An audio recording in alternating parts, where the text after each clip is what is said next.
My stalker keeps on Snapchatting me and I don't know what to do about it. So I'm just gonna go ahead and write this on Reddit to just let this off of my chest. I was at the gym working out when all of a sudden this girl walks up to me and starts talking to me in an awkward and shy way, like a new kid on the first day of school. I'm going to refer to her as Mia because I don't want to share her name. So she walks up to me, says hi, then asks me if I was down to hang out sometime. I don't wanna sound rude or anything, but this girl was just weird. I told her I was really busy and didn't have any free time to hang out, so she asked me for my Snapchat and I gave it to her so I wouldn't seem so rude.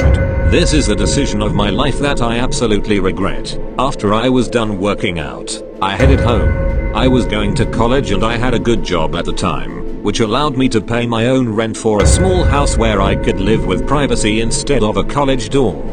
Right before going to sleep, I received a snap.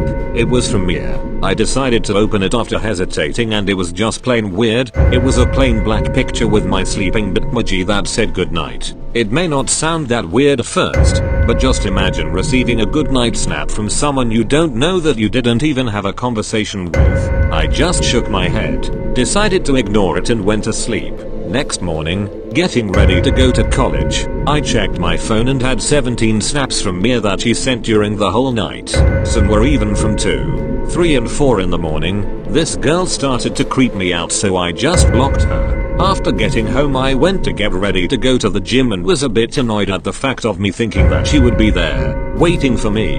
When I got to the gym, I was relieved not seeing her there. After about 30 minutes of working out I received 3 notifications in a row. One of them was a Snapchat account with the name of Mia that added me as a friend. The second notification was a snap of me working out. And the third notification, which filled me with dread, was also a snap.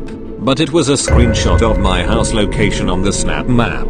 This creeped me out even more, and me, being the dumbass that I am, decided to ignore it. I went to my texts and texted her go away or I'll call the cops and I watched slowly as her bitmoji left. I sighed with relief after that. I waited about 5 minutes before I headed for my friend's house. I was so busy following my friend's bitmoji that when I got to her house I forgot to turn on ghost mode, which makes your bitmoji disappear from the map.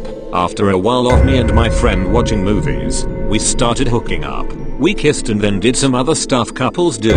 When we finished we went back to watching some more movies until I left to go home as it was getting late. During the ride home I received a snap from another account Mia created. It was a snap of me and my friend making out which she had taken from outside of the window with the caption "You'll pay for this." I reported it to the police but there was nothing they could do about it. They just told me to turn off my location, block her and call them if something else happens. It was no use turning off my location as she already knew where I lived. But I did it anyways just in case I went anywhere. I told my friend the whole story and told her to stay alert from anything suspicious as Mia was jealous and also knew where my friend lived. She told me not to worry about it too much and I just took her advice. For the next 3 days, my friend wasn't at college or responding to my texts. I got really worried that something bad happened to her and decided that after work, I would go to her house to see if she was okay. The day passed by slow. I received some snaps from another account Mia created and added me with,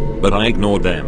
After I finally finished working, I was on my way to my friend's house. It was a long 30-minute ride but I finally got there. I knocked for about 3 minutes when I remembered she told me she kept a key inside a flower pot next to the door. When I found the key, I opened the door and stepped inside. I called out her name but didn't hear an answer. I walked over to her room. Empty. Bathroom, also empty. Then I walked over to the living room and saw her laying down on the floor. Blood stains on the carpet around her and a note on her chest saying, "I told you, you were going to pay for this."